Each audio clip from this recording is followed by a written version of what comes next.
Je vais vous parler donc de la pratique mythographique de Parthénios de Nicée et de l'usage des passions amoureuses chez les poètes élégiaques, pour autant qu'on peut le reconstituer. Donc, le recueil de Parthénios de Nicée, que nous connaissons sous le nom d'Erotica Pathemata, Passion amoureuse, s'ouvre sur un petit texte adressé à Cornelius Gallus. Vous avez en partie ce texte, je crois que j'ai mis l'introduction en entier. Donc cette préface, donc Cornelius Gallus, le poète romain sans doute le plus célèbre à ce moment-là, puisqu'il est l'auteur des Amores, qui est le premier recueil de poésie élégiaque. Il lance un genre qui est le seul genre proprement latin, qui sera le seul genre proprement latin, les autres étant inspirés fortement de la Grèce. Alors, nous n'avons pas de témoignages fiables sur les circonstances de l'arrivée à Rome de Parthénios de Nicée dans les années 70-60. Il passe pour avoir été fait prisonnier par un Cinna lors de la prise de sa ville natale. Ce qui est assuré est qu'il fut un poète reconnu dans le cercle des poetae novi, c'est-à-dire des poètes nouveaux, Catulle et son cercle, et que cette notoriété perdura auprès des élégiaques. Il est probable, même si leurs rapports sont difficiles à préciser, que Parthénios a joué auprès de Gallus comme auprès des autres poètes romains un rôle de passeur de la poésie hellénistique dont il était un représentant direct, il est grammairien mais aussi poète, et que cette influence soit marquée selon les techniques d'écriture de la poésie latine par des renvois, donc des renvois à Parthénios, dans les textes de Gallus, une façon de le reconnaître comme un de ses modèles, à côté de poètes plus anciens comme Philétas et Euphorion. Cela dit, pourquoi Parthénios a-t-il choisi de dédier son recueil à Gallus dans les termes où il l'a fait? Je commencerai, pour essayer de répondre à cette question, par analyser rapidement la dédicace donc, que vous avez, où Parthénios présente son texte comme pouvant servir à Gallus en donnant deux raisons, le sujet et la forme narrative choisie. Puis je consacrerai le reste de mon article à la réception des Erotica Pathemata chez Gallus et chez ses successeurs élégiaques. Je m'intéresserai plus particulièrement à Ovide. L'hypothèse que je voudrais défendre est que les techniques narratives novatrices qui font des Métamorphoses une œuvre sans précédent dans la littérature antique, trouvent en grande partie leur origine dans la lecture que leur auteur a faite des Erotica Pathemata, et que cette lecture témoigne d'une parfaite saisie de la spécificité de la pratique mythographique de Parthénios de Nicée. Premièrement, les Erotica Pathemata visaient pratique narrative et l'adresse à Gaius Cornelius Gallus. La première phrase du recueil met l'accent sur l'intention qu'a eue Parthénios en adressant son ouvrage à Gallus en même temps qu'elle qualifie son texte. Il a considéré qu'était susceptible de convenir Armotein au poète romain la collection de passions amoureuses, Atroisinton Eroticon Pathematon, qu'il avait recueilli dans les termes les plus brefs possibles, Analexamon, os oti malista en bracutatois. Tous les mots comptent dans ce début qu'il faut prendre, je crois, comme une accroche qui n'est pas seulement destinée à Gallus. Quelques mots d'abord sur ce dernier. La perte de la totalité de ces textes a longtemps occulté le fait que son recueil, donc les Amores, a bouleversé le paysage littéraire romain. Gallus, comme je l'ai dit, a inventé un nouveau genre, l'élégie érotique, dont on peut mesurer l'exceptionnel succès au fait qu'il a eu au moins 5 successeurs célèbres, Tibulle, Properce, Lygdamus, Sulpicia et Ovide. À quoi tenait la nouveauté de ce genre? À une métrique unique, le distique élégiaque, à un positionnement énonciatif, l'auteur dit « je », et à une poétique amoureuse centrée sur la notion de furor, autrement dit sur la passion et ses effets aliénants, déclinés dans une série de motifs rendus plus marquants par des choix verbaux. L'expression utilisée par Parthénios, erotica pathemata, est à prendre comme un équivalent grec du terme furor, qui implique la perte de toute maîtrise du moi face aux sentiments extrêmes, souvent douloureux, qui l'affectent. Je reviens à l'introduction donc du recueil de Parthénios de Nicée. Associer d'entrée son texte à Gallus, comme il le fait, était, à mon avis, stratégique. C'est en effet souligné que son sujet était en totale adéquation avec l'actualité littéraire.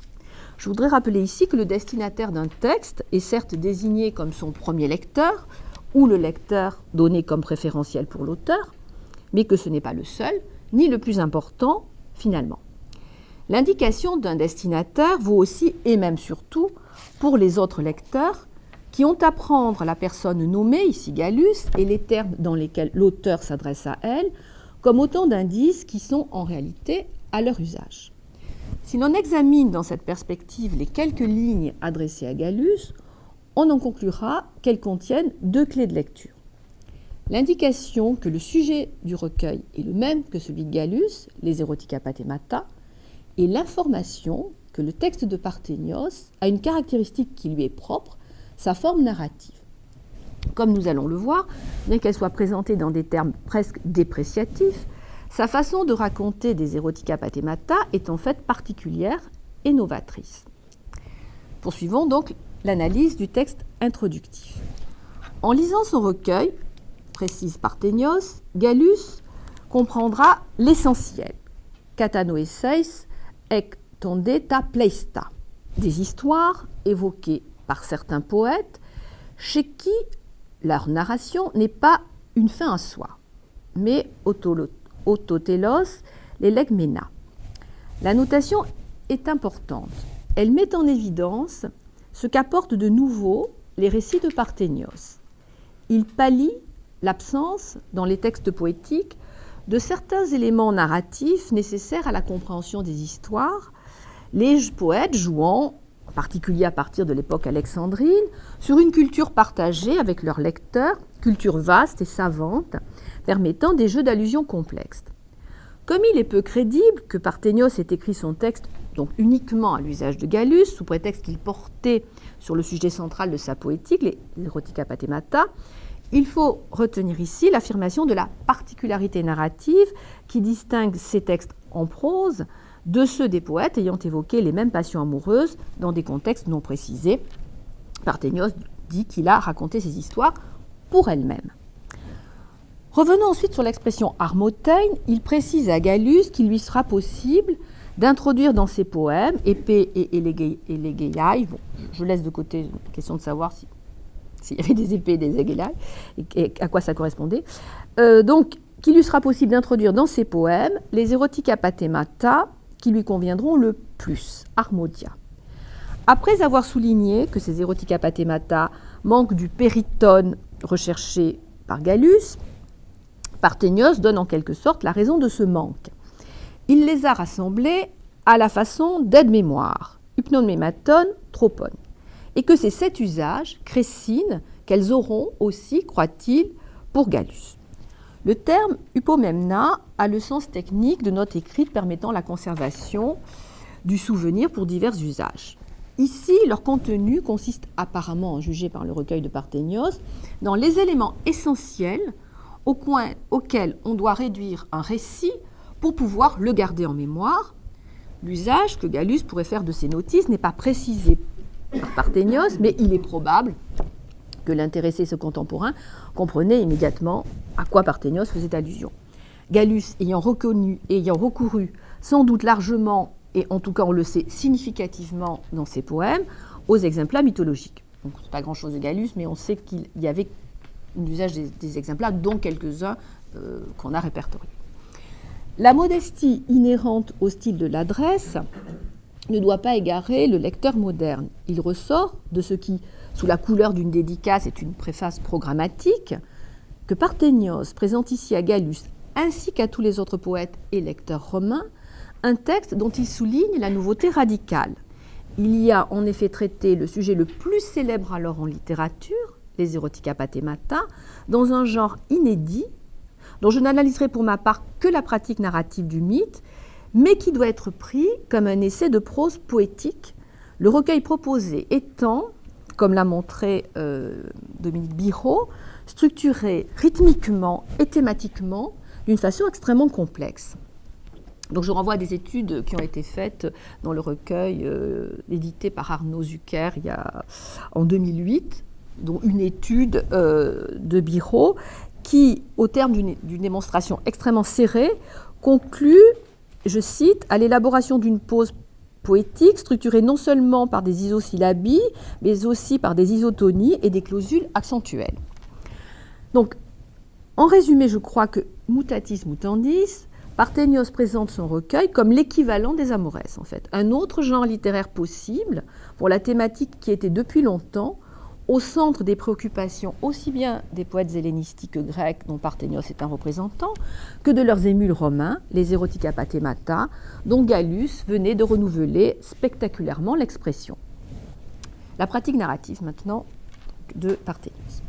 Avant de passer à l'usage que Gallus a pu faire des Erotica Pathemata, je voudrais, à propos de la pratique narrative de Parthénios, ajouter à ce qu'il en dit dans son espèce de préface quelques précisions sur ce qui ressort de la lecture en continu de son recueil. La grande nouveauté de sa pratique narrative est, selon lui, qu'il a raconté chaque histoire pour elle-même, dans les termes les plus brefs possibles, mais de façon à ce que le lecteur en comprenne l'essentiel. Ce qui implique un récit linéaire, où les situations et les actes sont présentés avec le minimum de détails. Ce qu'il ne dit pas est que chaque récit se révèle, du coup, composé d'une série de séquences dont le lecteur s'aperçoit, en lisant son œuvre en continu, qu'elles sont en fait communes avec d'autres récits du recueil ou avec d'autres récits mythologiques qu'il connaît. Je prendrai pour exemple l'histoire 30, pour lequel il n'y a pas de manchette indiquant une source. Je la lis. On raconte aussi qu'Héraclès, quand il emmena d'Érythie les bœufs de Gérion, erra dans le pays des Celtes, puis parvint chez Brétanus. Il avait une fille qui se nommait Keltinée. Celle-ci, éprise d'Héraclès, cacha ses bœufs et refusa de les lui rendre s'il ne s'unissait d'abord à elle. Héraclès, pressé d'une part de récupérer ses bœufs, mais aussi subjugué qu'il était par la beauté de la jeune femme, s'unit à elle et le temps venu, il leur naquit un fils, Keltos, du nom duquel on nomma les Celtes. Il s'agit d'une histoire typique de la façon dont les Grecs déplacent dans le passé leur premier contact avec des peuples étrangers, alors inventant une origine grecque. Le récit rapporté ici fait d'Héraclès le père du héros éponyme de la nation celte. Que ce récit se rattache à deux séries d'histoires, celle sur l'origine du héros éponyme de la nation galate ou celte d'un côté, et celle sur les liaisons d'Héraclès avec diverses princesses celtes de l'autre, relativise évidemment la crédibilité qu'on peut lui accorder. Et axe l'intérêt sur le type de variante qu'il constitue dans ces séries. Il est intitulé Keltinée, c'est elle, l'amoureuse malheureuse. Elle s'éprend d'Héraclès, donc, lors d'une halte de ce dernier, de retour d'Espagne, chez son père Brétanos. Donc, comme on l'a vu, elle refuse de rendre ses vaches tant qu'il n'aura pas fait l'amour avec elle, ce que le héros accepte, et elle devient la mère d'un enfant. Les deux séquences dont est constitué le récit ne lui sont pas propres. Lightfoot, qui donc, a édité de façon extrêmement fouillée, intéressante les Erotica Pathemata, cite comme autres voleurs des bœufs de Gérion, Cacus, Lacinus, Ialébon, Derquinus de Ligurie, Éris de Sicile et Nélée, et renvoie à Timagène pour les liaisons d'Héraclès avec des princesses celtes. Il est probable que les lecteurs de Parthénios ne connaissaient pas tous ces récits. En revanche, peut être certain qu'ils avaient entendu parler de Cacus.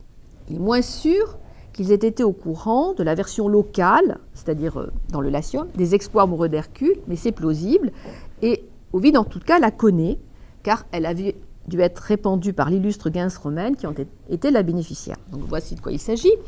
Au cours de son séjour dans le Latium, Hercule se serait uni à une fille du pays, parfois identifiée comme la fille du roi Évandre, et cette dernière aurait donné naissance au premier Fabius.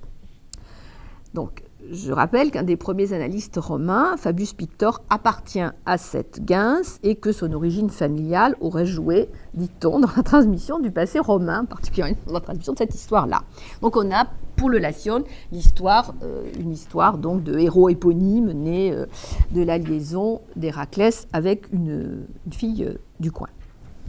Bref, il est peu probable que le lecteur, du moins le lecteur évoluant dans l'entourage de Parthénios, de Nicée et de Gallus, n'ait pas immédiatement repéré dans cette histoire celte deux séquences de récits romains, dont l'un présentait aussi Hercule comme le père d'un héros éponyme, et peu probable aussi que ce n'ait pas été l'intention de l'auteur de lui faire effectuer cette opération de déconstruction du récit exotique en séquence, renvoyant des récits locaux. Le tout pour le plaisir que procure une culture partagée quand elle s'exerce d'une façon raffinée, autrement dit, quand entre en jeu l'ingénium de l'auteur, mais aussi du lecteur. Mon deuxième exemple est l'histoire 33. La manchette indique 3 noms d'auteurs l'ayant raconté, avec pour le premier, Xanthus, le titre de l'œuvre des Lydiaca. La première phrase présente l'histoire intitulée Asaon comme un récit sur Niobé qui divergerait sur beaucoup de points de la version thébaine. Il y a également une version de l'histoire de Niobé qui diverge de la Vulgate. Le père de cette Niobé se nomme Asaon, son mari Philotos. Les deux noms figurent donc parmi les différences.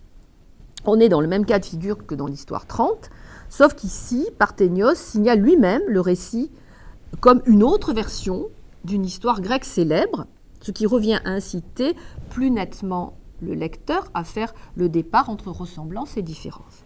Or, qu'est-ce qui résulte de la suite de l'histoire ? A priori, l'impression que l'histoire n'a rien à voir avec celle dont la thébaine Niobé est traditionnellement la malheureuse héroïne.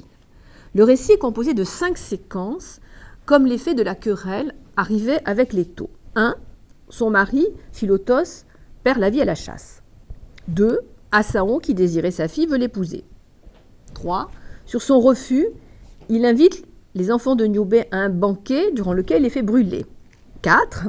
Sous l'effet de ce malheur, Niobé se précipite du haut d'un rocher. 5. Asaon, dont je rappelle que c'est le protagoniste de l'histoire puisqu'elle porte son nom, prenant conscience de ses fautes, se suicide. Donc la querelle avec Léto est présentée comme le point de départ des malheurs de Niobé, ce qui est aussi le cas dans la version thébaine. La suite, comme vous le voyez, est une série de surprises, puisque les épisodes qu'on vient de voir n'ont, à première vue, rien à voir avec ceux de l'histoire thébaine. Mais il est tout de même possible de déceler 3 séquences communes. 1, la mort du mari. 2, la perte des enfants. Et c'est avec la séquence suivante le noyau dur de l'histoire de Niobé. Et une fin en relation avec son désespoir et un rocher. Mais évidemment, ici, on a une variation. S'il poursuit le jeu de la reconnaissance à propos de chacune des séquences qui remplacent, en quelque sorte, dans la version lydienne, celle de la version thébaine, un accident de chasse, un désir incestueux poussant à commettre un forfait, la mort d'enfants au cours d'un banquet où ils sont victimes à la place d'un de leurs parents, un suicide du haut d'un rocher, le lecteur peut aussi penser à plusieurs autres histoires où ces séquences jouent un rôle plus ou moins important. À titre d'exemple, la mort d'enfants au cours d'un banquet où ils sont victimes à la place d'un de leurs parents peut leur rappeler le destin de Thyeste, qui se venge ensuite de son frère par un inceste, avec sa fille, comme vous le savez, une séquence présente également dans la version lydienne de Niobé. Le rapport de Parthénios à son lecteur est donc plus complexe que ce qu'annonce son texte programmatique, constitué un recueil d'erotica pathemata utilisable en poésie. Son ouvrage est destiné à des lecteurs susceptibles de goûter pleinement la nouveauté des récits choisis. La déconstruction qu'opère Parthénios en les racontant sous la forme de séquences leur permet d'apprécier, après un premier effet de surprise, la variation ingénieuse que chacun constitue par rapport à d'autres récits plus connus et à entrer dans un jeu presque sans fin de comparaison et de rapprochement. Donc je passe maintenant à la deuxième partie, la réception de Parthénios chez les poètes romains. Gallus. Elle a été facilitée par le fait que Parthénios a traité ses Erotica Pathemata à la manière gallienne. Le recueil envoyé à Parthénios correspond à sa pratique poétique dans le détail et pas seulement dans l'objet général. Il semble que Gallus ait repris au moins une des histoires racontées par le poète grec, celle des amours d'Énone et de Paris. Mais nous n'avons aucun indice sur son usage dans les Amoresques. En revanche, on peut formuler des hypothèses sur la façon dont Gallus se serait servi globalement des Erotica Pathemata à partir du témoignage indirect que constitue la pratique des poètes élégiaques dans certains passages qui renvoient directement ou indirectement à Gallus. Je commencerai par deux récits de Properce qui ont pour caractéristique de proposer un catalogue d'Erotica Pathemata, autrement dit un modèle réduit du recueil de Parthénios, à cette spécificité près qu'il s'agit d'Erotica Pathemata uniquement féminins. Dans l'élégie 3.19, Properce soutient, en réponse à Saint-Tite, qui lui reproche souvent nostra libido, celle des hommes donc, l'idée que l'emprise de la libido serait plus forte sur les femmes. Une série d'évocations de personnages mythologiques, Tyro, Myrrha, Médée, Clytemnestre et Scylla, est introduit par le terme testis, donc pour preuve, qui les annonce comme autant d'exemplats illustrant la thèse avancée. Leur histoire est résumée en 2 vers, où est rappelé un détail frappant. Le commentaire adjoint par le poète à son résumé porte la dernière de ces histoires à 8 vers. Donc elles sont toutes 2, mais il y en a une qui a 8. Dans l'Art d'aimer, en 1 269-350, Ovide reprend la thèse de Properce. La libido masculine serait Parchior, plus modérée, Nectam furiosa, et sans autant de transport furieux que celle des femmes, dans une perspective, si je puis dire, dynamique. À chacun de tirer avantage de l'incapacité des femmes à maîtriser leurs désirs. Toutes peuvent être prises. Ovide pratique ensuite de la même manière que Properce pour leur Erotica Pathemata. Biblis, pratique de la même manière que Properce. Alors d'une part en listant des personnages mythologiques féminins, plus ou moins célèbres pour leur souffrance amoureuse, donc Biblis, Myrrha, Pasiphae, Méropée, Scylla, Clytemnestre, Médée, la femme d'un Mintor, qui n'est pas nommée ici, Phèdre, la seconde épouse de Phinée, et d'autre part en consacrant entre 2 et 4 vers à chacune d'entre elles, sauf à Pasiphae qui a droit à 38 vers. On trouve donc chez les 2 auteurs des incestueuses, des femmes adultères, des filles qui trahissent leur patrie, des femmes jalouses, autrement dit, des cas de figure évoqués aussi par Parthénios de Nicée.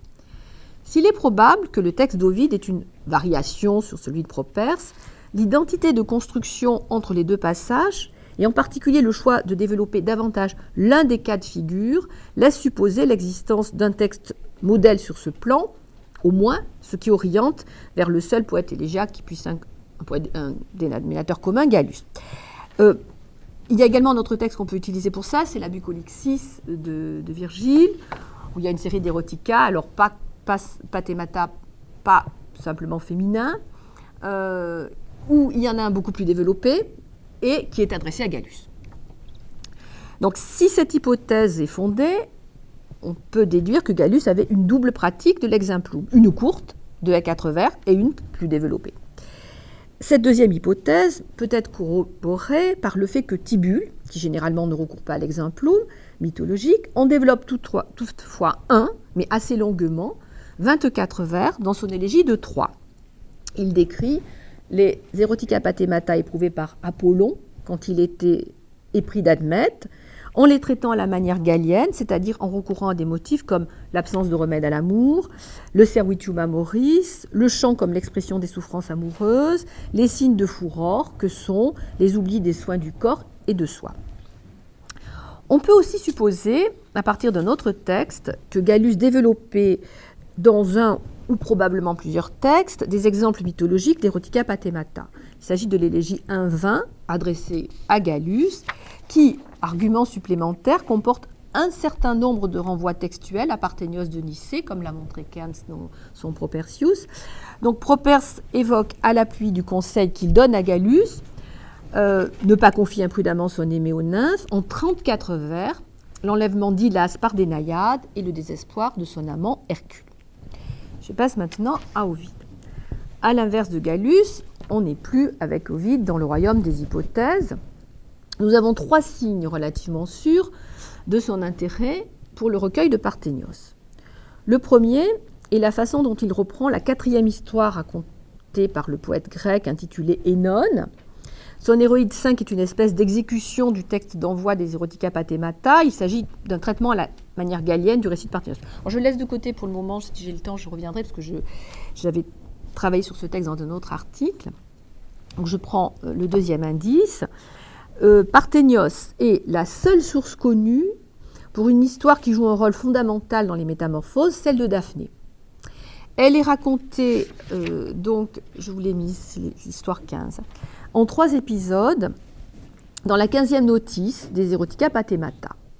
Premier épisode, un jeune homme, le Kypos, pris du désir pour la jeune fille, met des vêtements féminins pour pouvoir chasser avec elle. Daphné s'éprend de lui, il lui plaît, elle ne cesse de l'embrasser, de l'enlacer, ne le laisse pas s'éloigner. C'est une variante d'un exemplum gallien, l'histoire d'Atalante et de Milanium, ce qui peut constituer une raison pour Ovide se soit intéressé à la suite. Tout simplement, dans l'histoire d'Atalante et Milanion, il ne se déguise pas. Il l'accompagne en tant que serviteur, il s'occupe des chiens, des filets, enfin de tout ce qui est un peu pénible dans la chasse. Et à la fin, elle s'éprend de lui. Deuxième épisode, donc là on a une variante. Deuxième épisode, Apollon, jaloux, inspire à Daphné l'idée d'aller se baigner avec ses compagnes. Le Kypos refuse de se déshabiller, les jeunes filles lui arrachent ses vêtements. Comprenant ce qu'il avait manigancé, toutes lancent sur lui leur javelot, mais les dieux le rendent invisible. Troisième épisode, Apollon s'approche de Daphné, elle s'enfuit. Poursuivie, elle demande à Zeus de la retirer du monde des hommes. Elle est alors métamorphosée en un arbre qui reçoit son nom. C'est ce 3e épisode qui a servi de matrice à une série d'histoires dans les métamorphoses qui, avec de légères variantes, racontent tous la même aventure amoureuse. Une jeune fille vue et désirée oppose à ce désir, quand il est formulé, refus et ou fuite. La première de ces histoires est précisément celle de Daphné, au livre 1, 452-467, à propos de laquelle Ovide développe longuement les séquences de la fuite, de la poursuite et de la métamorphose. Ces 3 séquences se retrouvent ensuite dans une série d'histoires, celle d'Io, en 1 588-600, de Syrinx, 1 689-712, de Callisto, 2 409-495, de Cornice, 2 559-558, de Proserpine, 5 362-396, Aréthuse 5 577-641 et Scylla 13 735, 737, 904, 967, dont le schéma narratif est identique à la variante près que la séquence métamorphose est parfois remplacée par une séquence viol. Sans développer davantage, je souligne simplement que ces histoires occupent une place importante dans la poétique érotique des métamorphoses, où Ovide développe une série de réflexions sur l'amour, analysées en termes de rapport entre le même et l'autre.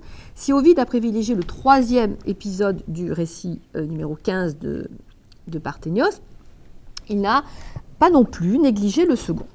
3 détails: le déguisement du garçon en fille, pour pouvoir approcher celle qu'il aime, les baisers échangés avec sa compagne de chasse et l'épisode du bain aboutissant à la découverte d'un coupable, se retrouvent tous dans l'histoire de Callisto, légèrement modifiée, toutefois. Jupiter se métamorphose en fille, prend l'apparence de Diane, pour approcher la compagne de Diane de la déesse, qu'il embrasse avec ardeur sans être poussée. C'est dans l'occasion d'un bain où elle répugne à se dévêtir que Diane et les nymphes s'aperçoivent de la grossesse de Callisto. Alors, nous avons une seule source pour l'histoire du déguisement de Zeus, c'est Amphis, un fragment d'Amphis, dont on ne sait pas s'il est connu ou pas d'Ovide. Il n'est néanmoins pas invraisemblable qu'il y ait eu une influence plutôt de Parthénios de Nicée que d'Amphis, puisqu'il y a une influence de l'autre séquence. Donc, le troisième signe de l'intérêt qu'ont suscité, il me semble qu'il n'est pas invraisemblable qu'Ovide ait pu déplacer ces séquences d'une histoire sur l'autre, si il a conçu toutes les histoires de jeunes filles vues et désirées qui refusent les approches masculines sur le modèle de l'histoire numéro 15. C'est-à-dire qu'en fait, même si cet élément se trouve chez Amphis, le fait qu'une des histoires qui relève du même schéma que Daphné, celle de Callisto, et cette séquence-là postule quand même en faveur d'une influence plutôt de Parthénios que d'Amphis, qui remonte quand même à plus loin. Donc, le troisième signe de l'intérêt qu'ont suscité chez Ovide les Erotica Pathemata est la place importante donnée au cas d'inceste dans les réflexions sur l'amour développées dans les Métamorphoses. Il se trouve que le nombre de récits consacrés à un amour incestueux est élevé dans le recueil de Parthénios de Nicée, 8 sur 36, les 2, 5, 11, 13, 17, 28, 31 et 33, autrement dit, plus d'un récit sur 5.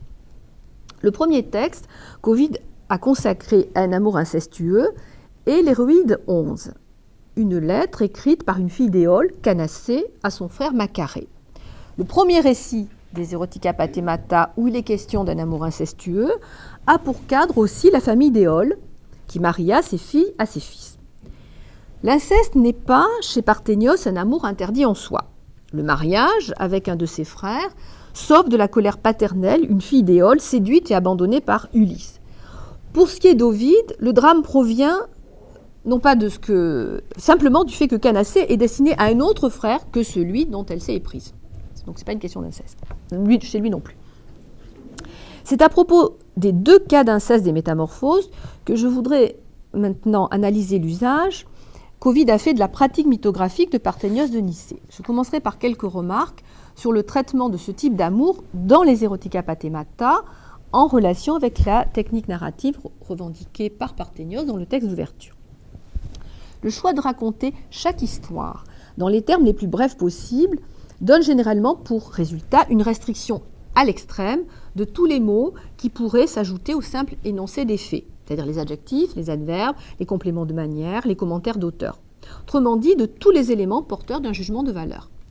Quand Parthénios indique les sentiments qui sont à l'origine d'une action, c'est généralement sans les gloser, ni même les qualifier.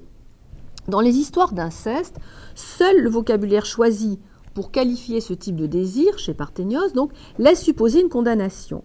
On trouve d'un côté pathéma et pathos. Le premier est d'ailleurs présent dans l'envoi à Gallus et le second utilisé à propos de Laodicée, une fille amoureuse d'un ennemi de sa patrie. Donc pas uniquement dans les cas d'inceste. De l'autre, nosos et nosema, dans des phrases indiquant que le protagoniste lutte sans cesse contre cette maladie. Par exemple, pour l'histoire 5, pendant un temps, il se domina en estimant pouvoir s'affranchir très facilement de cette maladie. Et c'est le cas aussi des histoires 11, 13 et 17. Si l'on prend le récit le plus développé, qui est l'histoire 17, que je vous ai mise, intitulée « À propos de la mère de Périandre », la perspective choisie est clairement psychologique. Quoique le récit soit centré sur la mère de Périandre, dont toutes les phases de la passion sont évoquées, l'expérience d'amour incestueuse vécue par le jeune homme est donnée d'entrée comme l'explication de son caractère et plus particulièrement de ses actes criminels dans le cadre de la cité. On dit aussi que Périandre, qui à l'origine était un être doux et aimable, devint par la suite sanguinaire pour la raison suivante, sa mère, alors qu'il était tout jeune, fut prise d'un intense désir pour lui. J'avais, dans un article précédent, rapproché les textes de Parthénios des sujets de controverse, une pratique rhétorique qui a commencé à se développer à Rome à la même époque. Les sujets des controverses, dont les protagonistes sont le plus souvent les membres d'une même famille, père, mère, fils, frère, beau-fils, bru, etc., et qui évoquent des situations conflictuelles violentes, sont énoncés aussi dans les termes extrêmement brefs. Cette concision est voulue, c'est le préalable à leur traitement par les rhéteurs et leurs élèves qui doivent les développer en usant de toutes les ressources amplificatrices de l'éloquence. Je crois que Ovide a procédé avec les Erotica Pathemata de Parthénios exactement comme il l'avait fait dans les écoles de rhétorique où il s'est très jeune distingué. Je vais essayer de le montrer à propos de 2 cas d'inceste racontés dans les Métamorphoses. D'autant que la façon dont Ovide va développer donc les cas d'inceste est exactement la même que dans le cas le plus développé, l'histoire 17, c'est-à-dire de manière psychologique. Qui va toujours, ce sera rhétorique et psychologie qui vont être à la base de son amplification des histoires d'inceste. Donc le première histoire d'inceste, c'est celle de Byblis et de Conus au livre 9 des Métamorphoses. Parthénios avait donné 2 versions de cette histoire dans son 11e récit. Le désir incestueux étant attribué dans la première version au frère et dans la deuxième à la sœur. Ovide a choisi la seconde version. Il raconte la façon dont la sœur de Conus prend conscience d'un désir né en elle sans qu'elle s'en rende compte, et ensuite et surtout la façon dont elle réagit à ce sentiment qu'elle juge immédiatement interdit. Son premier mot est « mes misérables ». C'est une étape qui n'existe pas chez Parthénios, qui écrit « Mais la plupart disent que c'est Byblis qui était amoureuse de Conus, et qu'elle vint lui parler et le supplia de ne pas la laisser, sans rien faire, en venir au suprême malheur. » Cependant, c'est bien cette phrase, la deuxième phrase, donc, qui est à l'origine du texte ovidien, qui comporte 2 parties, dont la première motive et la seconde développe la démarche évoquée par Parthénios. Donc, à l'issue de ces premières réflexions, en effet, Byblis est arrivé à la conclusion que Rekista, cette affaire, réclame l'accord des 2 partenaires et décide d'agir en conséquence en écrivant une lettre à son frère pour tenter de le convaincre. Dans cette lettre, donc là c'est une lettre et pas une intervention directe, elle pose la question de l'interdit en avançant divers arguments en faveur d'une solution consistant à vivre tranquillement leur liaison dans le secret, ce qui est exactement ce qui se passe dans les histoires 13, 15, 17 et 31 de Parthénios. Si le rapport à la morale est ici seulement effleuré, Byblis cherchant tout de suite une solution pratique, il n'en est pas de même dans la seconde histoire d'inceste des Métamorphoses, celle de Myrrha. Son narrateur, Orphée, prend soin de la condamner avant même de la raconter. Il le fait avec une insistance qui, chez Ovide, ne saurait être que suspecte. Le récit est en effet précédé d'un avertissement à 2 catégories d'auditeurs-lecteurs. « Je vais chanter des choses terribles, dira Canam. Procul hic natae, procul este parentes. Allez-vous-en loin d'ici, fille, loin d'ici, père. » J'emploie ici exprès le mot lecteur parce que c'est un moment de rupture d'illusion narrative, puisque Ovide s'adresse à ce moment-là au lecteur. L'auteur principal pointe ici derrière l'auteur secondaire Orphée les mots choisis parce que les mots choisis sont empruntés à 2 autres poèmes ovidiens. Indépendamment du fait que cette déclaration élimine d'entrée une grosse partie du lectorat, si on enlève tous les pères et toutes les filles, il ne reste plus grand-chose, ce qui n'est pas dans l'intérêt d'un poète et donc étonnant de sa part, Procul este renvoie à 2 passages où Ovide a usé de la même expression solennelle, qui est par ailleurs tirée d'un texte de Virgile. Elle est tirée de la bouche d'une expression utilisée par la Sibylle, donc au livre 6, pour décourager les autres Troyens de la suivre quand elle s'enfonce dans les enfers avec Énée. Donc Ovide reprend cette expression solennelle dans 2 passages qui sont adressés par lui aux matrones romaines pour les dissuader de lire ses poèmes érotiques. Un passage dans les Amours 2, 1, 3, 4 et dans l'Art d'aimer 1, 31, 32. Or, dans les 2 cas, il est difficile de prendre ces 2 injonctions au sérieux, non seulement à cause du transfert d'une expression solennelle d'un genre noble, l'épopée, à un genre mineur, l'élégie, où cette grandiloquence détonne, mais aussi parce que les lectrices féminines d'Ovide, à qui est dédié le livre 3 de l'Art d'aimer, ne peuvent appartenir, en raison de la culture requise pour ce type de texte, qu'à la catégorie sociale si fermement exclue. Donc, tout ajout à une position rigoureuse est, comme on le sait, susceptible de l'affaiblir.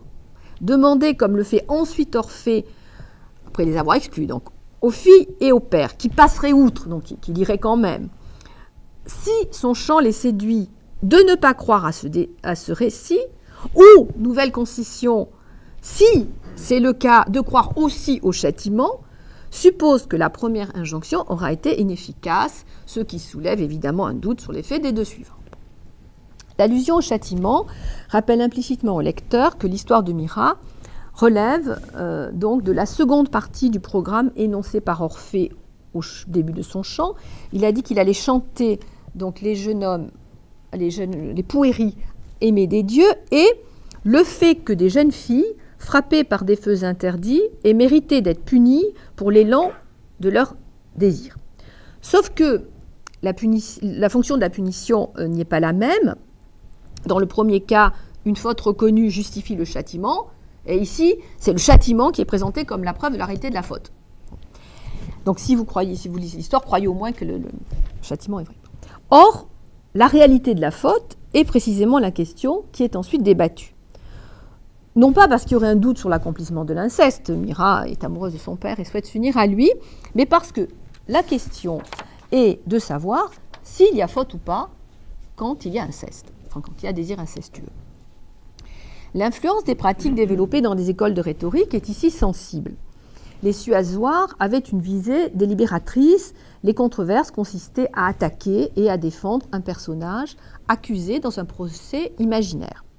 Or, que trouve-t-on dans le texte ovidien? Un mixte des deux.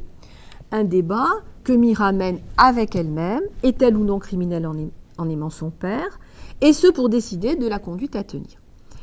Dans le monologue qu'Ovide lui attribue, la jeune fille tente de juger son amour en le confrontant aux normes morales, en l'occurrence au principe de la pietas, qui désigne le sentiment et les relations attendues entre les enfants et leurs parents. Myrrha en appelle en effet aux dieux et à la pietas pour empêcher, en s'y opposant, ce qu'elle appelle un néphas et un scélus. Elle leur dit « hoc prohibite », empêchez au moins ce néphas, résister à mon cri. Mais elle met tout de suite en doute la validité de cette condamnation. Mais, dit-elle, la piété ne condamne pas ce genre d'amour en observant qu'on ne peut la fonder ni sur l'observation de la nature, ni en invoquant les lois. Si on prend la nature, les animaux s'accouplent indifféremment. Et si les lois humaines s'opposent à ce que la nature permet, il est aussi des peuples où l'inceste est pratiqué. Toutefois, ce raisonnement se heurte à un puissant sentiment d'interdit, d'où une oscillation entre une décision et l'autre, le bouleversement émotionnel produit par la passion prenant la forme d'une succession de souhaits, regrets, réflexions, adjurations, et après un long débat, elle décide de se suicider. Non seulement le tableau complexe qui est dressé ici des sentiments et des pensées de la jeune fille rend difficile la simple et immédiate condamnation d'un être en proie à un tel trouble, mais une des observations qui lui sont attribuées met en évidence un paradoxe qui pourrait être la clé du sentiment incestueux et en ferait, ce serait un renversement inattendu, un simple cas de figure de ce qui, selon Ovide, se joue dans le sentiment amoureux, c'est-à-dire un rapport entre le même et l'autre, différent dans ses proportions d'un cas à l'autre. C'est-à-dire pour Ovide, l'amour est toujours un rapport entre le même et l'autre, il y en a plus ou moins, du même, plus du même ou plus de l'autre. Il faut du même pour contrebalancer l'altérité liée à la différence des sexes. Mais comme Narcisse, où il y a trop du même, Myrrha représente un cas où l'identité, portée à un degré extrême, se change en obstacle. Elle dit « c'est parce qu'il est meus, c'est parce qu'il est mien, non est meus, qu'il n'est pas à moi. Et c'est cette proximité qui me nuit. » Donc trop du même, comme dans Narcisse, pas assez de l'autre. Si l'on admet cette analyse psychologique, il n'y aurait pas de différence de nature entre l'amour incestueux et les autres formes d'amour, y compris l'affection filiale et l'affection fraternelle, autrement dit la pietas, simplement une différence de degré. C'est déjà ce qui ressortait d'un passage de la lettre de Byblis à son frère. Elle leur dit « Nous nous embrassons, nous jouons nos lèvres en public, y a-t-il une si grande distance avec ce qui nous manque ? Adapté du modèle des controverses dont le point de départ est un questionnement sur une condamnation à partir d'une loi, autrement dit d'une manifestation de la morale, les débats intérieurs imaginés par Ovide donnent lieu à des questionnements et à des analyses psychologiques. On voit l'histoire 17 de Parthénios de Nicée pour le psychologique, dont l'effet commun est de rendre impossible un point de vue moral univoque. C'est là une position où il me semble qu'il y a convergence entre Ovide et Parthénios de Nicée, même si chez Parthénios de Nicée, la perspective psychologique reste un état d'ébauche, ce qui n'est pas étonnant puisque c'est la forme du résumé qui est préférée. Dans les Erotica Pathemata, ce qui fait sens, ce n'est pas un débat, mais c'est l'accumulation même des histoires de passion incestueuses. Les cas de figure sont tellement divers qu'il est difficile de considérer uniquement, comme le font parfois certains personnages de ces histoires, que ce genre d'amour doit être assimilé à une maladie et combattu. Je crois d'ailleurs que c'est le choix que le choix de placer en première position un cas d'inceste chez les enfants d'éole est un signe clair de l'impossibilité d'une condamnation qui serait univoque, puisque c'est la pratique chez les enfants d'éole. Ce n'est pas un hasard non plus si la Biblise d'Ovide invoque précisément contre l'idée que l'inceste serait un crime le cas des enfants d'éole, avec sans doute un clin d'œil au lecteur à propos de la source de cette information. Elle dit « Mettons que cela me plaise, à lui cela semblera un crime. Mais les enfants d'éole n'ont pas eu peur de la couche de leur sœur. Mais où en ai-je entendu parler? Pourquoi m'être procuré ces exemples ?» Alors, c'est ce qu'on appelle, enfin, ce qu'on a repéré comme ce qu'on appelle les footnotes, à la manière alexandrine, c'est-à-dire que où est-ce qu'elle l'a lu? En tout cas, c'est Ovide qui l'a lu chez Parthénios de Nicée. C'est l'histoire numéro 2 de Parthénios, dont l'héroïne, une fille d'éole, séduite et abandonnée par Ulysse, est sauvée par un de ses frères qui propose à son père de l'épouser. Le dernier point que je vais développer maintenant à propos de l'usage qu'Ovide a fait des Erotica Pathemata est en relation avec ma remarque précédente sur Parthénios. On ne peut pas tirer une leçon morale univoque de la lecture en continu de ces récits d'amour incestueux à cause de la variété des cas de figure qui résultent chacun d'un assemblage particulier de séquences dont les unes sont identiques ou similaires et les autres différentes.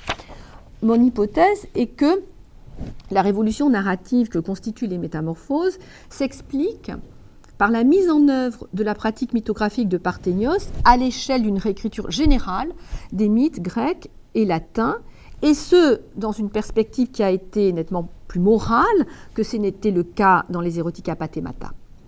Varron jugeait la mythologie des poètes immorale, parce qu'elle contenait, selon lui, beaucoup de fictions contraires à la dignité et à la nature des dieux immortels. C'est ce qu'on lit chez Augustin, multa contra dignitatem et naturam immortalium ficta. C'est une position de philosophe qui témoigne d'une lecture de la littérature trop simple. Tout l'enjeu des métamorphoses a consisté, je crois, pour Ovide, à engager son lecteur dans une série de réflexions et de questionnements sur ce qui faisait alors débat dans la société de son temps, dont les passions, et plus particulièrement l'amour et ses effets sociaux. C'est aussi un domaine où Auguste avait pris position, comme en témoigne l'essai de contrôle des relations sexuelles qu'avait constitué, on en a parlé la dernière fois, la promulgation des lois juliennes de 18 et de 17. Je vais, pour appuyer cette thèse, prendre, par exemple, de nouveau l'histoire de Mira.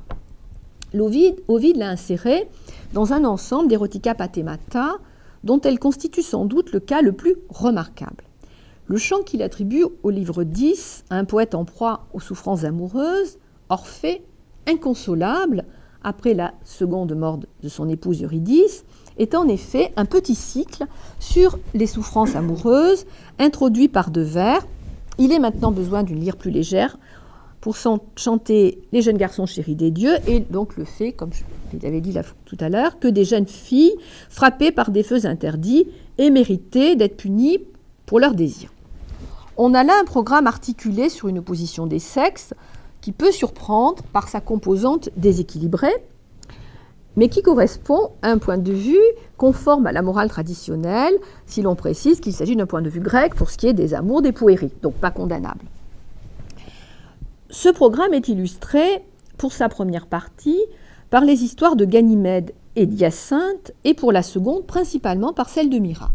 Avant et après, Ovide raconte les amours de deux personnages avec lesquels Myrrha a des liens familiaux, celle de son grand-père, Pygmalion, et celle de son fils, Adonis. D'un récit à l'autre, la progression se fait par des transitions thématiques. Orphée passe de l'histoire de Ganymède à celle d'Hyacinthe en inversant le motif final de la première. Apollon aurait lui aussi placé Hyacinthe dans l'éther, comme Jupiter l'a fait pour Ganymède, si les destins le lui avaient permis. Le processus est le même pour toutes les histoires. Sparte ne rougit pas d'avoir donné le jour à Hyacinthe, qui honorait chaque année, durant des fêtes appelées Hyacinthi. Si l'on posait la même question à Matonte à propos des Propétides, elle répondrait par la négative. Comme d'ailleurs aussi à propos des Céras, une race impie, que Vénus transforma en taureau au regard tort. Les Propétides, qui ont en commun avec les Céras d'avoir été des impies, sont aussi des jeunes filles qui furent punies et qui, point d'interrogation, méritèrent leur punition. On a là, en effet, malgré la tradition choisie, le petit intermède sur les Céras, c'est-à-dire qu'apparemment il s'agit d'autre chose, mais enfin bon, en réalité, on a une histoire qui répond à la deuxième partie du programme d'Orphée. Mais, ce qui n'est pas à négliger, si le motif apparent de la punition est un comportement sexuel condamnable, elles offraient leur corps à tout le monde, il ne vient qu'en deuxième position dans la série des raisons ayant provoqué la colère de la déesse de l'amour. Les Propétides ont en effet commencé par nier, sans que le motif en soit donné ici, la divinité de Vénus qui leur inspire alors un comportement érotique excessif dont elles n'ont pas honte. Donc en fait, bon, on ne sait pas ça ne correspond pas tout à fait au cas. Bon. Même procédé de nouveau pour passer à l'histoire de Pygmalion. Orphée inverse le motif de la disparition du pouls d'or. Parce que le sculpteur a été témoin du crime des Propétides, révolté par les vices des femmes, il choisit le célibat, puis façonne une statue si belle qu'il en tombe amoureux.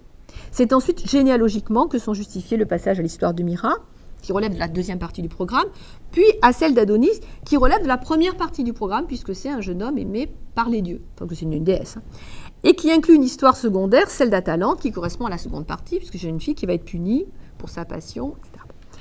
Donc, par ailleurs, certaines séquences, dans les récits relevant de la première partie, ont en fait à voir avec l'histoire d'Orphée, et plus particulièrement avec la version qu'en avait donnée Virgile à la fin des Géorgiques IV.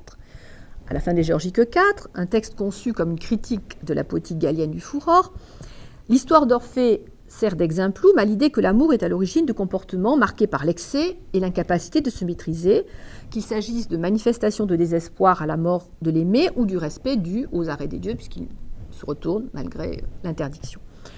Les histoires choisies par l'Orphée ovidien ne contestent pas cette conception de l'amour, mais mettent en question tout jugement négatif qui serait porté sur le comportement des amants au nom de l'opposition furor-pietas.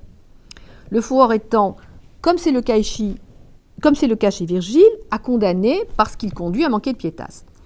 Il ressort en effet des séquences communes entre les histoires de poérie aimées des dieux, Hyacinthe et Adonis, et celles d'Orphée, que des dieux, Apollon, Vénus, aussi ont aimé, commis involontairement des fautes, cédé au désespoir le plus profond à la mort de l'être aimé et cherché à perpétuer les marques de leur douleur, comme Orphée. Pour ce qui est de la deuxième partie du programme, sur les feux interdits des jeunes filles, le passage consacré au cas le plus frappant de passion interdite, l'inceste, révèle, on l'a vu dans l'origine de ce sentiment, une proximité inattendue entre pietas et furor. Trop de pietas. L'encadrement narratif de cette histoire relativise encore le bien fondé d'une condamnation sans appel de la passion de Myrrha. S'il confronte, du point de vue de leur séquence, les histoires de Pygmalion, de Myrrha et d'Adonis, le lecteur est invité plus ou moins à reconnaître des variantes d'inceste camouflées dans l'amour d'un homme pour la statue qu'il a façonnée selon son désir et dont il est en quelque sorte le père, si on en admet que l'œuvre, plus ou moins l'enfant de l'artiste, et dans celui d'une femme pour un jeune homme qui ressemble à son fils. Adonis est décrit comme le sosie de l'amour, et Vénus tombe amoureuse d'Adonis, piquée par une des flèches de son fils. En amenant le lecteur à s'apercevoir de l'existence de formes dissimulées d'inceste qui échappent à toute condamnation, Ovide appuie indirectement le discours de la figure incestueuse de ce cycle d'Erotica Pathemata, qui au long de son long monologue ne cesse de se demander si l'amour qu'elle éprouve est ou non un crime, autrement dit s'il est une exception condamnable ou un cas de figure des relations amoureuses. Quant à la dernière histoire que Vénus rapporte à Adonis pour l'inciter à se méfier des animaux sauvages, donc c'est la justification, elle est racontée sous la forme d'une série de séquences qui, elles aussi, se révèlent en écho avec plusieurs de celles des récits principaux. On y trouve de la piétasse sous l'effet de la passion. Hippomède, amoureux d'Atalante, sollicite Vénus, comme l'avait fait Pygmalion. De l'impiétasse, sous l'effet de la même passion, Hippomède oublie d'accomplir son vœu envers Vénus, comme Orphée avait oublié son engagement avec les dieux. Une punition divine. Sous l'effet d'un désir provoqué par Vénus, le couple s'unit dans le temple de Cybèle qui, pour cet acte impie, les transforme en lions. Résultat, plus encore que dans le cas de Mira, le lecteur est implicitement invité à remettre en question la pertinence du jugement de valeur porté par Orphée sur les amours de jeunes filles qu'il raconte. S'il est quelqu'un qui n'a pas mérité d'être puni, c'est bien la malheureuse Atalante, vouée par un oracle à un malheur qu'elle a en vain essayé d'éviter en essayant de ne se marier jamais. Bon. Ce n'est pas un hasard si l'histoire de Byblis est racontée par Ovide au livre 9, où elle est suivie d'une autre histoire d'amour interdite, celle d'Iphis, amoureuse d'une autre fille, Iantée. On a là, juste avant le grand passage des Métamorphoses consacré à Orphée, deux récits de jeunes filles frappées par des feux interdits, autrement dit, un premier traitement par Ovide du sujet qu'il attribue ensuite à un narrateur secondaire Orphée, en l'assortissant d'une condamnation morale. Au livre 10, Ovide raconte, en la prenant à son compte, une histoire de puère chérie des dieux, celle de Cyparissus, juste avant qu'Orphée ne commence son propre chant. Bref, avec les histoires de Byblis, d'Iphis et de Cyparissus, qu'il raconte en son nom propre, Ovide anticipe sur les deux volets du programme énoncé ensuite par le musicien Strass, non seulement en raison des sujets choisis, mais parce que leur traitement constitue, comme ce sera aussi le cas dans le chant d'Orphée, une défense de la poétique gallienne du furor. Il est étonnant qu'Ovide présente l'amour d'une jeune fille pour un autre dans des termes qui en font l'équivalent d'un amour incestueux, contraire à la nature et aux mœurs. Sauf qu'évidemment, si le lecteur s'en étonne après avoir lu l'histoire d'Iphis et s'en souvient quand il lit celle de Mira, ce qu'il sera amené à mettre alors en question, c'est le fait de punir les jeunes filles pour des feux interdits. Puisque toutes les jeunes filles. Je crois que ce n'est pas un hasard si les passages des Métamorphoses que je viens d'analyser comme exemple de la pratique narrative ovidienne sont en relation et avec Gallus et avec Parthénios de Nicée, Ovide ayant répondu, puisque Mira et Byblis sont racontés par Parthénios, Ovide ayant en quelque sorte répondu au-delà de ce que Parthénios attendait et sans doute au-delà aussi de ce qu'a pu faire Gallus, à l'invitation lancée par l'auteur des Erotica Pathemata, un poète qui voudrait écrire sur ce sujet. En conclusion, il est difficile de juger de l'intention de Parthénios quand il s'est mis à composer son recueil. Attendait-il de son lecteur seulement le plaisir qui naît de la reconnaissance de l'ingéniosité du jeu avec une culture partagée, ou sa perspective était-elle aussi morale au sens large ? Puisqu'on ne peut pas tirer de conclusion morale du recueil de Parthénios, comme par exemple l'a montré Dominique Voisin. En raison de la brièveté de ces textes, il me semble difficile de donner une réponse à la deuxième question. Vraiment. Il n'en est pas de même pour Ovide. La révolution narrative accomplie avec les Métamorphoses a une perspective morale certaine. Lui qui fut accusé d'immoralité et s'en amusa souvent, fut puni aussi pour son usage du mythe, jamais utilisé pour illustrer en tant qu'exemplum univoque tel ou tel jugement fondé sur un point de vue étroit du licite et de l'interdit. Sa lecture de Parthénios et sa pratique des controverses furent les deux leviers d'un extraordinaire projet de narration des récits mythologiques fondés sur la conscience et l'usage de leur mode de construction et de production, avec pour perspective une interrogation générale sur la morale et les mœurs, proposée à ses lecteurs sous la forme d'analyse psychologique et de débat, laissée ouvert, toute poursuite étant donnée au libre arbitre, donc laissée au libre arbitre, donc au libre choix de ces mêmes lecteurs.